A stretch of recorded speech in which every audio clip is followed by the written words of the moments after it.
It is now official. This was easily the worst trade deadline of the Chris Drury era. We are calling out the Ranger GM for not making a significant move, and we're also evaluating everything else that he did this season.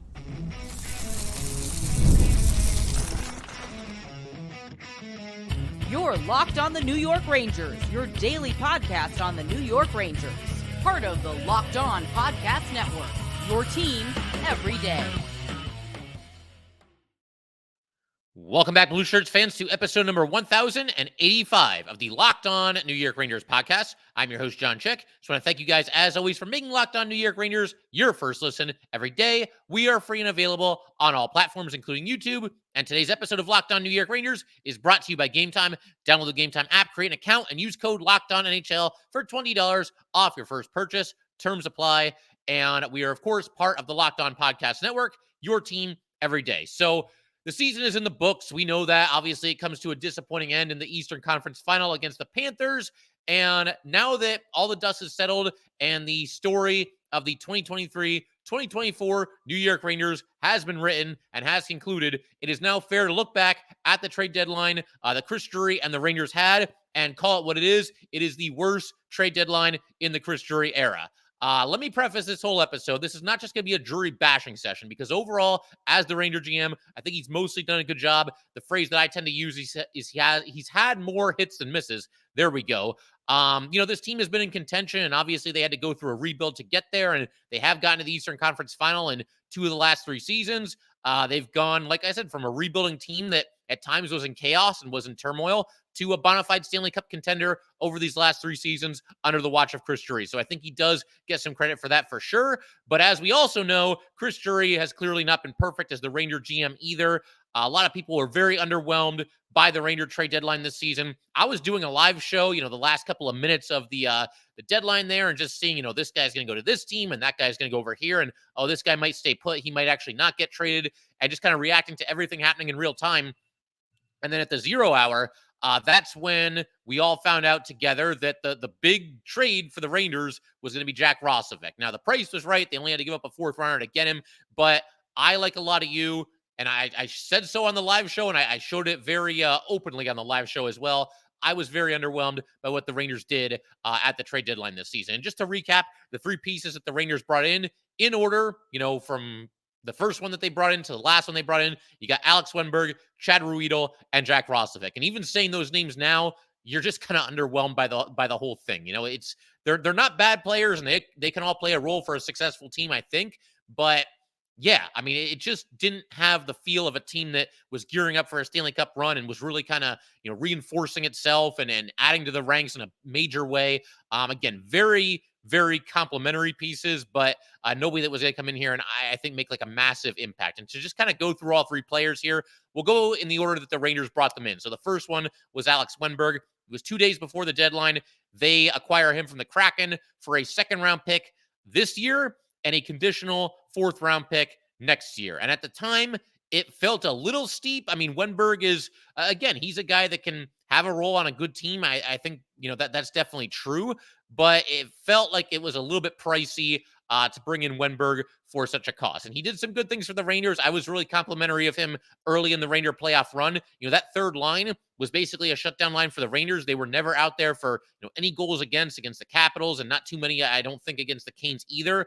He is a good defensive forward, and he can add to the penalty kill. Rangers had a strong penalty kill before they ever brought him in. But, you add to, you take a strength and you make it even more of a strength. And I think Wennberg certainly chipped in there as well. But you look at his tenure as a Ranger, you combine the regular season and the playoffs. Guy ends up with 7 points in 35 games, 2 points in 16 playoff games. He did, of course, have that big overtime winner in what turned out to be the last Ranger win of the season in Game 3 against the Panthers. And again, he has a certain role that he's going to be asked to play, and I think for the most part, he did a good job in that role. This would have been a good trade deadline, and I said this when they acquired Wennberg, because when they got him, there were still 2 days to go before the trade deadline. If Alex Wennberg is like your 3rd best pickup at the deadline, or at least your 2nd best pickup at the deadline, then I think you've had yourself a pretty nice trade deadline. As it turns out, though, he was basically, the top get for the Rangers at the trade deadline. And there were other guys that were available. Jake Gensel, I still don't know how realistic that was, that the Rangers and Penguins were going to strike a blockbuster deal for Jake Gensel. It just never felt that realistic to me. But yeah, Frank Vetrano, Vladimir Tarasenko, even a couple of, next tier guys like, Anthony Duclair was out there. Tyler Toffoli, I think, would have been a really nice pickup. Jason Zucker, I like quite a bit. Tomas Hertl was out there. All these guys ended up getting traded either on deadline day or before deadline day. And I would put any of those names probably ahead of any of the players that the Rangers got. Most of them, at least. Maybe not Duclair. I think maybe I'd put Wennberg ahead of Duclair, but you get the idea here. There were a lot of other, big fish available.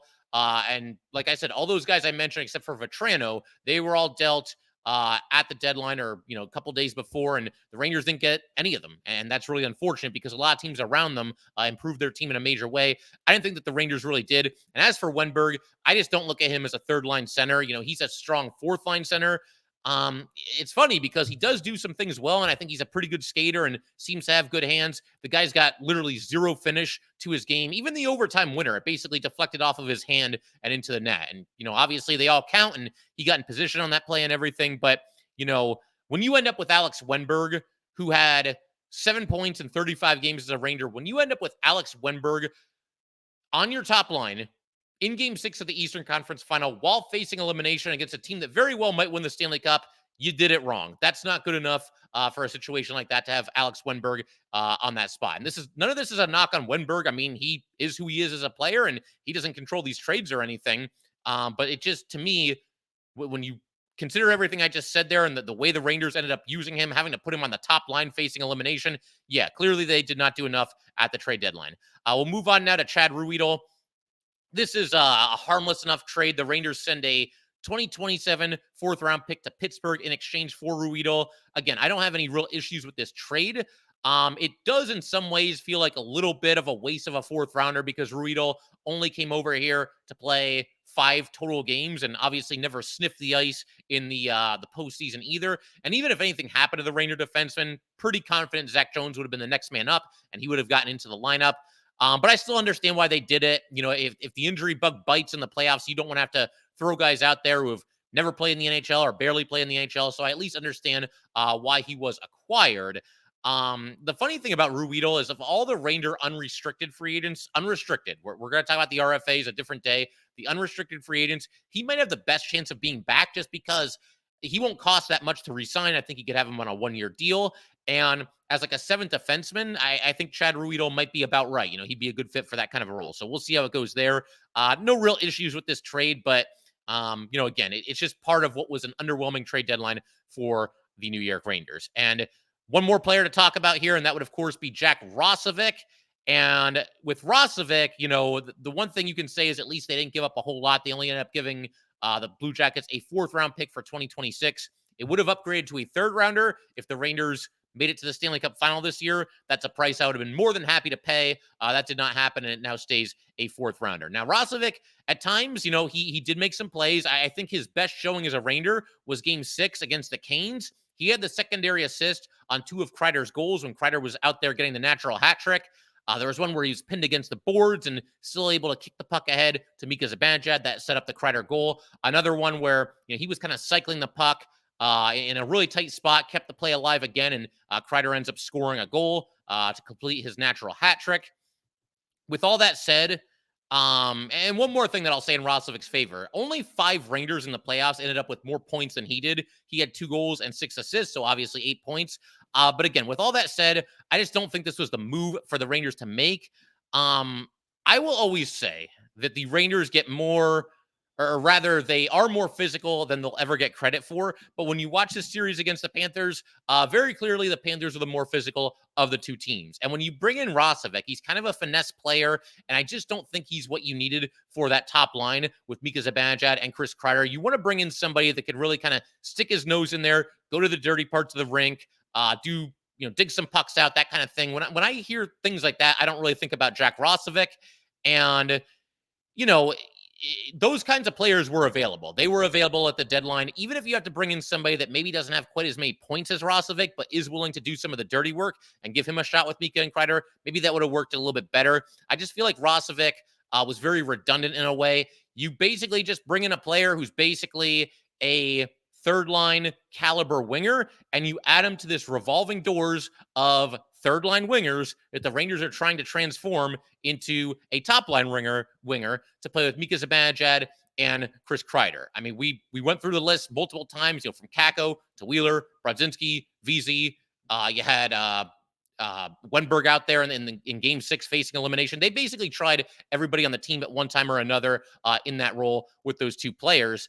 And I don't know, Roslovic just kind of seems like another third line winger that they were trying to make into a top line winger. And lo and behold, it obviously did not work. And, as far as all these guys, they probably all walk in free agency. Like I said, I think Ruhwedel may have the best chance of being back for the reasons I mentioned earlier. I have no issue with picking up rentals at the deadline, but I just feel like there were better rentals to be had here. And I think maybe Drury played it a little too safe and was, clinging maybe a little bit too tightly to, his prospects, draft picks, whatever it might be. And we're going to talk about that in just a second as well. Just kind of ponder the question why the Rangers did not go all in a season where, they were having one of the best seasons in franchise history. That is a fact any way you slice it. And we will cover all of that in just a second.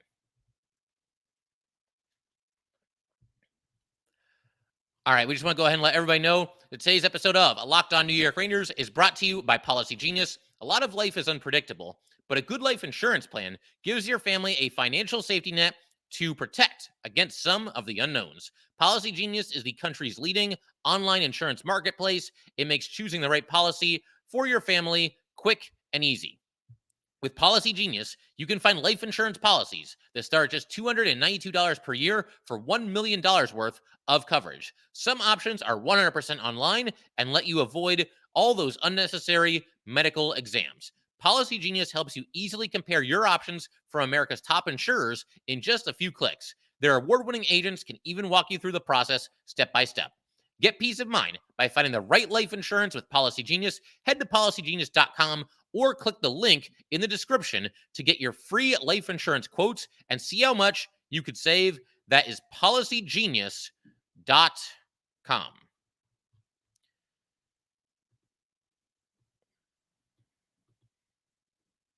All right, we just want to thank you guys, as always, for making Locked On New York Rangers your first listen every day. We are free and available on all platforms. And for the everydayers, you guys are definitely going to want to stick around. We're just scratching the surface on the to-do list of the Rangers offseason and everything. So in the coming days and weeks here, we're going to do some deep dives on some of the Ranger free agents, both the restricted free agents and the unrestricted free agents, and talk about if they should hang on to them, what that might entail, what kind of contracts they might be looking at. We'll also talk about some UFAs from around the league that maybe the Rangers could be interested in, and we'll do some draft talk as well. And I think for our next episode, probably going to start with restricted free agent Kaapo Kakko. We'll do kind of a deep dive there and talk about whether he'll be back with the Rangers, whether he should be back, et cetera, et cetera. But for right now, let's go ahead and keep our attention on Chris Drury and what I thought, again, was kind of an underwhelming season for the Ranger GM.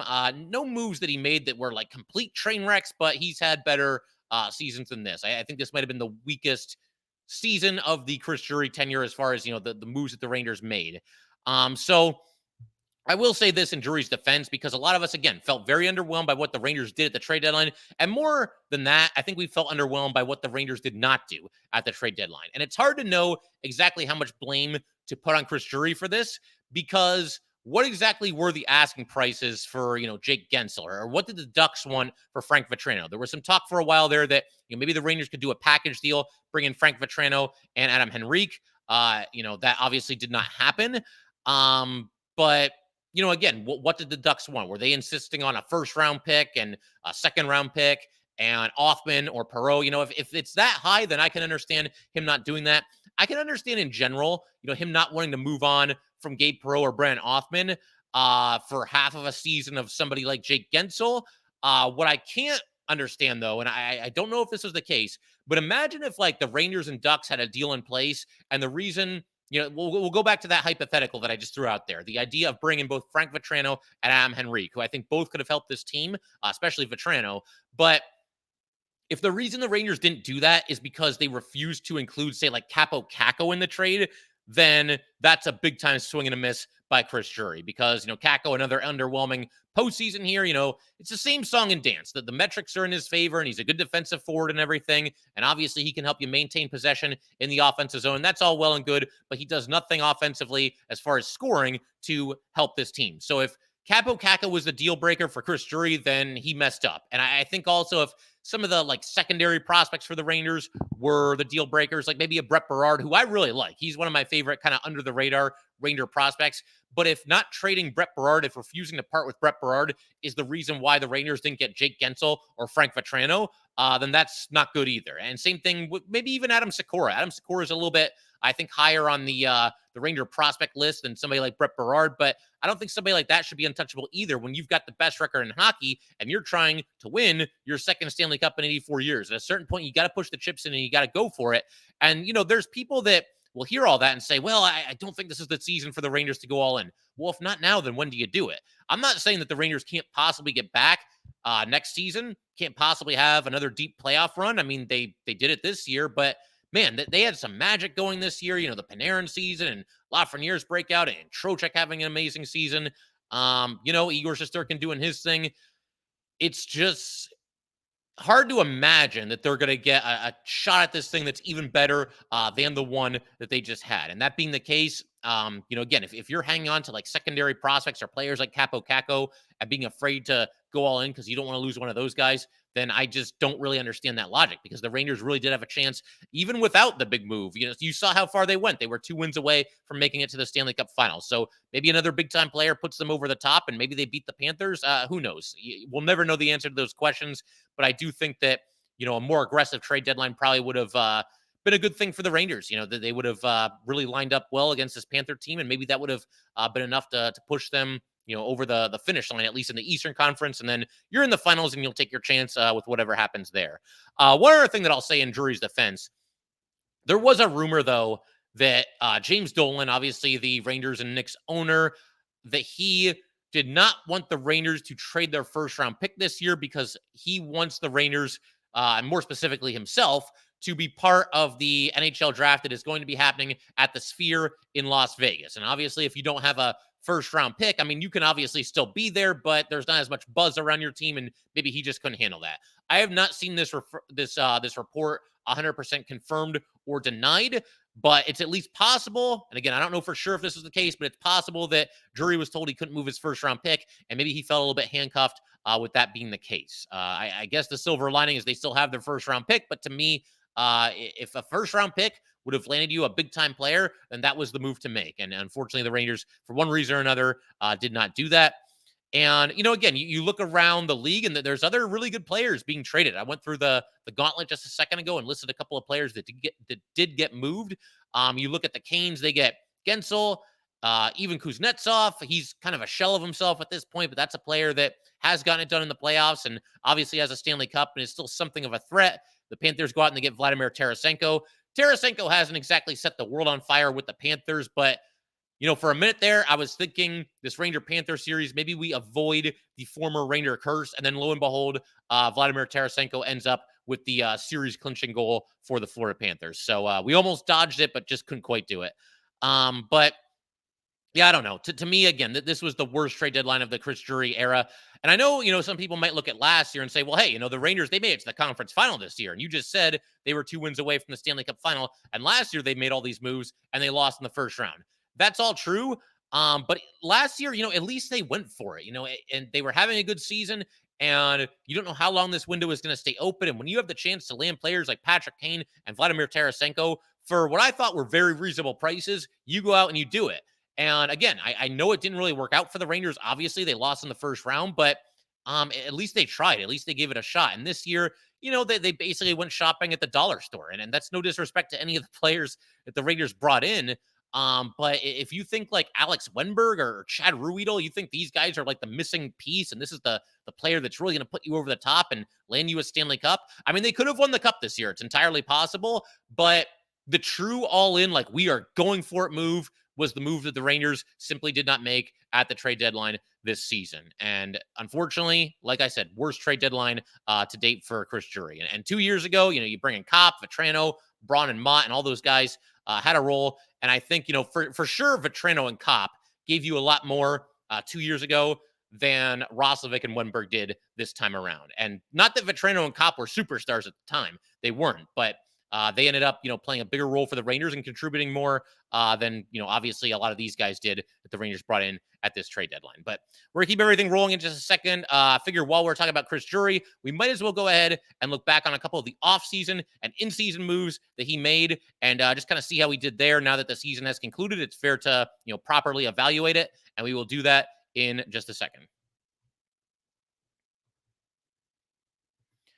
All right, we just want to take a minute to let everybody know that today's episode of Locked On New York Rangers is brought to you by Game Time. Game Time makes getting NBA Finals tickets even faster and even easier. Prices on the Game Time app actually go down the closer it gets to tip-off with killer last-minute deals, all-in prices, views from your seat, and their lowest price guarantee. Game Time takes the guesswork out of buying NBA tickets.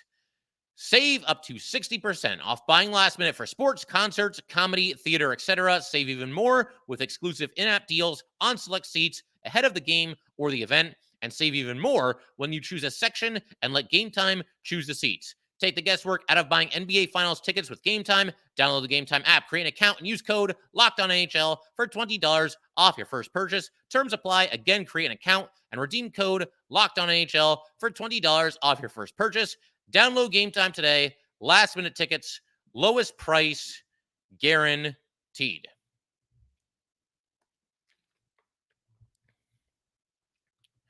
All right, we'll go ahead and keep everything rolling here. Quick question for you first, though. Are you watching Fox Sports or ESPN on your TV all day? Have to turn down the volume with all that shouting? Make the switch to Locked On Sports today, a free 24/7 streaming channel programmed for you every day to bring you the biggest stories without all the screaming. Locked On Sports today brings you can't miss analysis, opinions, and news streaming 24/7 on YouTube or the free Amazon Fire TV channels app, part of the Locked On Podcast Network, your team every day.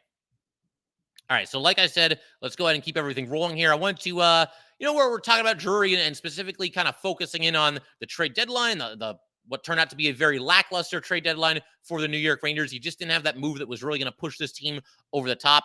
But I think, now that we look back at the entire season, it's probably also fair to say that this is not exactly the best free agent class for Chris Drury, the players that he brought in. Now, to be fair here, they didn't have a big budget. Obviously, we knew going into free agency that they weren't going to be making some of the splashier moves and targeting some of the bigger fish in the pond. It was going to be a lot of patchwork, bringing a lot of complementary players, and the Rangers did that. A lot of cheap one-year deals for the free agents that were out there.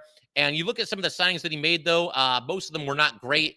Blake Wheeler, it didn't really work out. I have no problems with that signing, though, because you take a shot at it. Blake Wheeler at this point in his career, he got bought out by the Jets. He's cup chasing. He'll take less money to sign with a good team, and that's what he did. Got off to just a completely anemic start with the Rangers, was sort of starting to put it together at least a little bit, and we knew that it wasn't going to be Blake Wheeler. Anybody that thought that was going to be the case, you're just fooling yourself.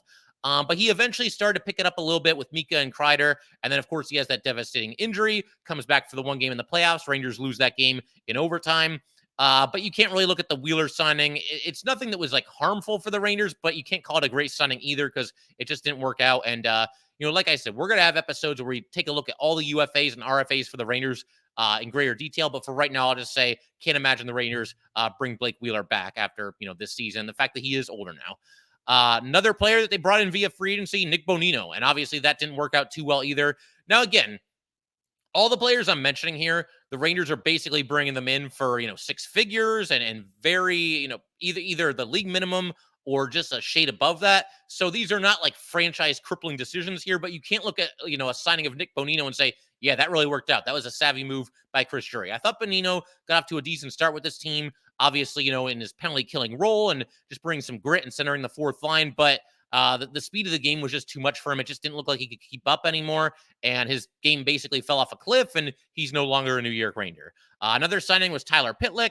And it is what it is. Tyler Pitlick has played for just about every team in the NHL.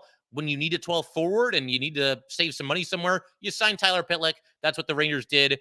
And that didn't work out either. Now, again, I'm not going to kill Drury for this because it was basically the league minimum.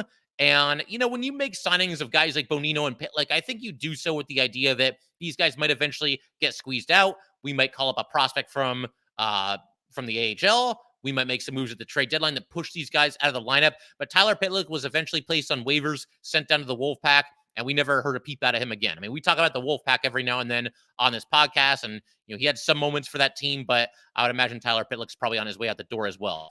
And then a signing that I'll call kind of middle of the road. I didn't dislike Eric Gustafsson's game as much as I think a lot of Ranger fans did.